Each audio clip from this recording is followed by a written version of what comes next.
What's going on there, folks? Good evening, good Friday evening, party, crazy night out here. Weekend, I guess, is upon us. March 12th, 2021, 7:42 p.m. West Coast time, and the latest quake on the globe. An uptick in earthquake activity in Hawaii currently. 3.3, the latest quake to hit the area. Kind of want to show you the seismograph station that I have pulled up here in the Mauna Loa area of Hawaii. That's going to be this top station right here. Look on the bottom left-hand side. You got a 3.3 there and a 3.5. I believe it's a 3.5 or 3.3.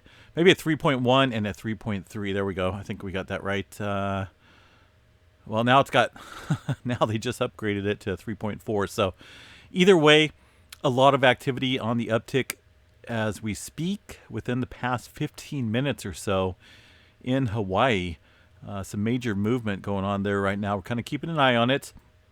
We'll go ahead and check out, there's a 3.4 there in Hawaii. We'll go ahead and check out the latest information here on the, hold on one second here on the, well, see if I can get it working right. Friday night, maybe I'm the crazy one. Okay, there we go. There it is on the earthquake map here. They still have it here, at least on this map, a 3.3, but on the up, oh, now it's 3.4. There we go. Man, USGS, come on. You guys are flip-flopping this all over the place. So yeah, those two earthquakes, the 3.1 and the 3.4, showed up on that seismograph station that I just showed you guys. That seismograph station is right around the Mauna Loa area. And just, you know, for those of you that like to watch the live seismograph station, it's called, looks like the Alea Permanent EHZ station. It's this station at the very top. There's the three pointers that just struck Hawaii showing up very nicely in the Mauna Loa region. So it's definitely a good seismograph station to watch for activity, volcanic activity there in Hawaii. So what's going on out there? This activity is well north of Mauna Loa, well to the northeast, I should say, of the Big Island. Some new activity. Check out the depth there, pretty shallow as well.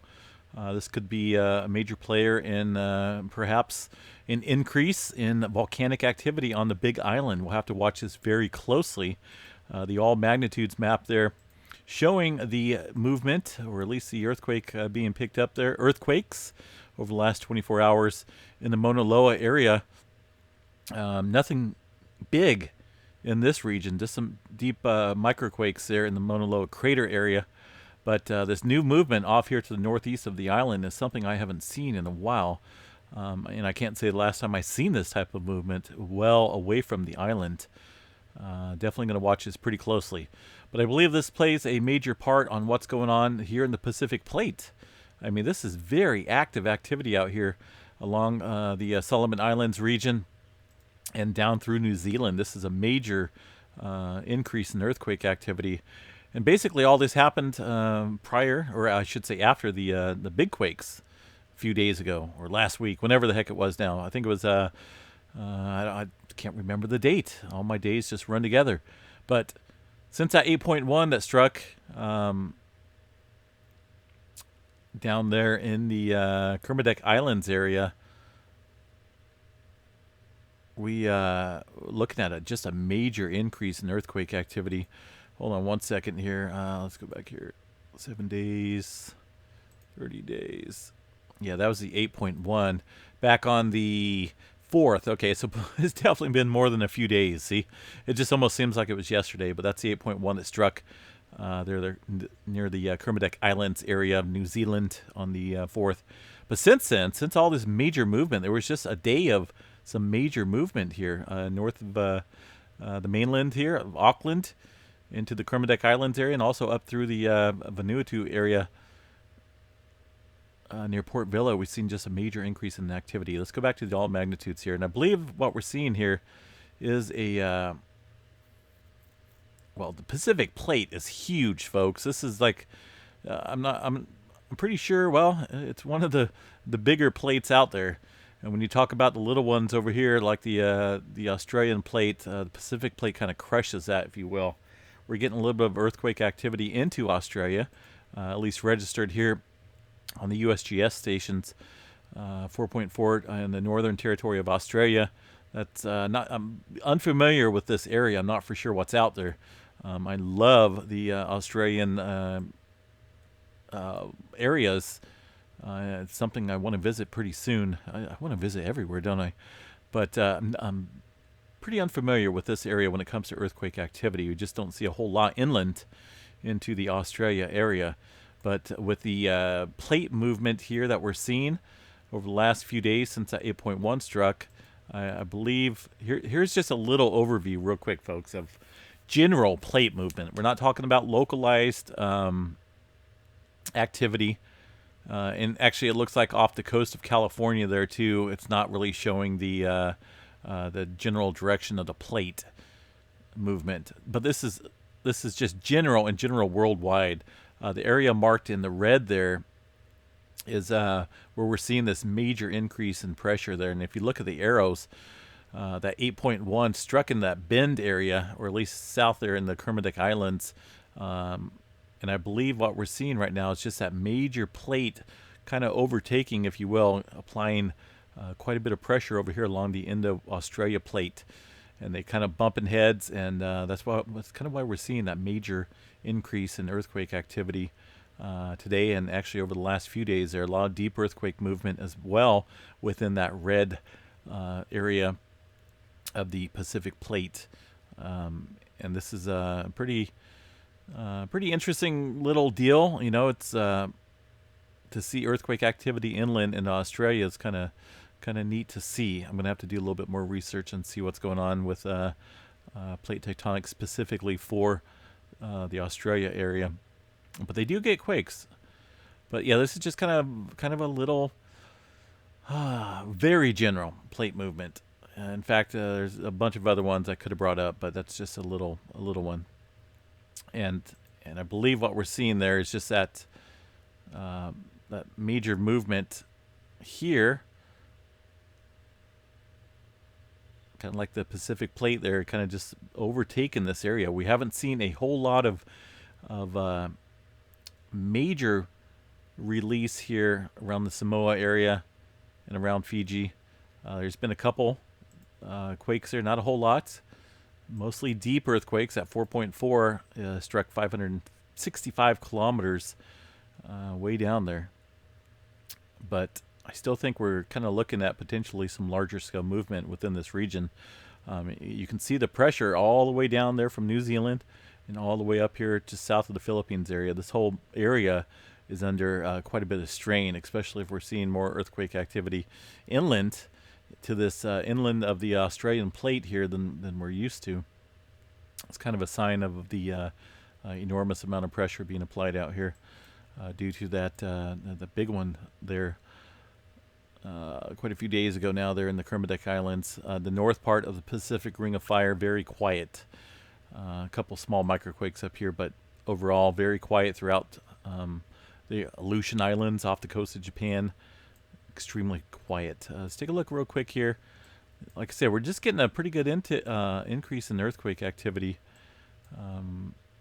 in Hawaii today, so it's something to watch very closely, especially these two up here. I'm not for certain what that could trigger, or what's the reasoning for this up here. Kind of want to check out historical earthquake activity since about well, what do we got here? I know there's way more earthquakes out here than what they're showing on this map here. It's got to be. This is just showing earthquakes 1900 to 2015 within this area. There hasn't been a whole lot. Of course, we're looking at the magnitudes up here of 4.5 to 5.0. So it's possible we could have seen some threes out here. But earthquake movement is not all that common within that region of where we're seeing tonight's earthquakes. Of course, down here, yes. But in that specific area, kind of an odd area to watch or for quakes. So it's definitely something to watch super closely. Because that 8.1 there, few days ago, could have triggered something, could have set something off in motion here. And then we're just not aware of it yet, but maybe soon. West Coast, pretty quiet as well. There's some, looks like a little microquake here in the Salton Sea region of 1.3 that just kicked up in the last hour. We'll have to watch out for some further swarming if that does take place. Then that's definitely good to be on watch here in California if we see swarms in the Southland there right now. Just a microquake there, the south of the Salton Sea area. Couple creeps, couple, woo, a couple microquakes along the creeping section of the San Andreas Fault. Yes, that is called the creeping section because it's a very common area along the plate boundary, the North American and the Pacific plate over here to the west. Very common area just for some slow creeping, if you will. Microquakes always take place along this area, and sometimes we get 3s and 4s. But tonight, just a couple small microquakes there. A little earthquake, 1.2 there near Pacifica, California, in the Bay Area, and some earthquake activity off the Sierra Nevadas into the desert of Nevada, but nothing big in that region.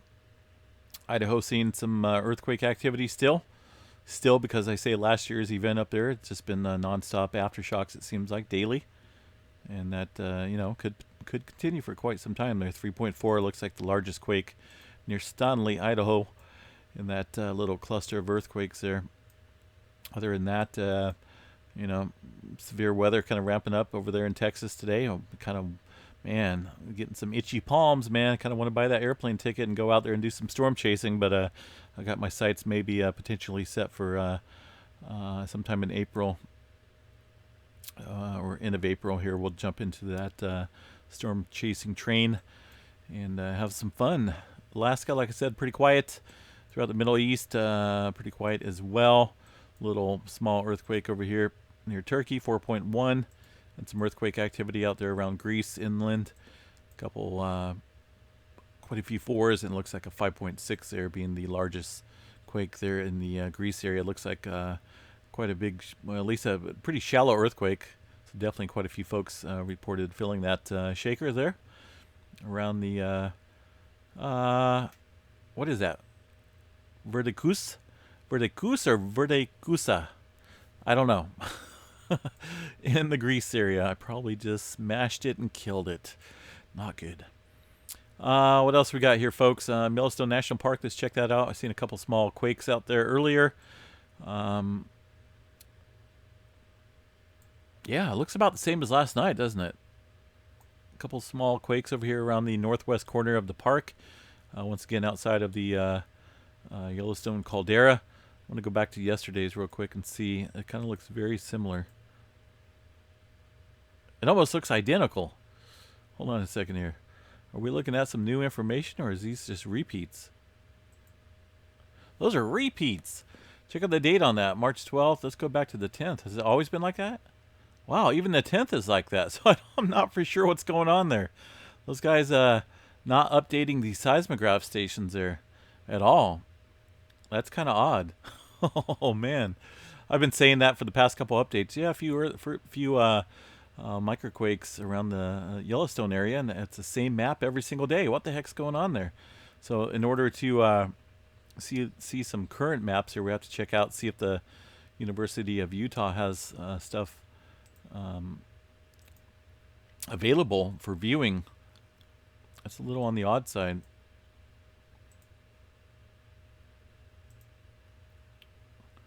What do we got? So we go up here to Yellowstone area, and we'll check out a couple seismograph stations around northwest corner of the park.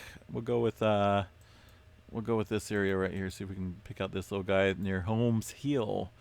That's yeah. There we go. That doesn't. Well,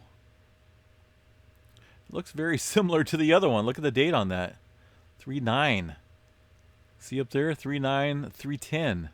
So what's going on? How come these guys are not updating their seismograph stations? Even the University of Utah here still has the old seismograph station. So it's not technically not the fault of the this little web page that I like to use called isthisthingon.org.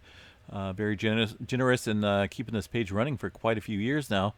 The Yellowstone seismographs overview, and not their fault. These guys are these are links, obviously, on a map scale to the seismograph stations that we're viewing on this site, but they're the same, 3.9, 3.10.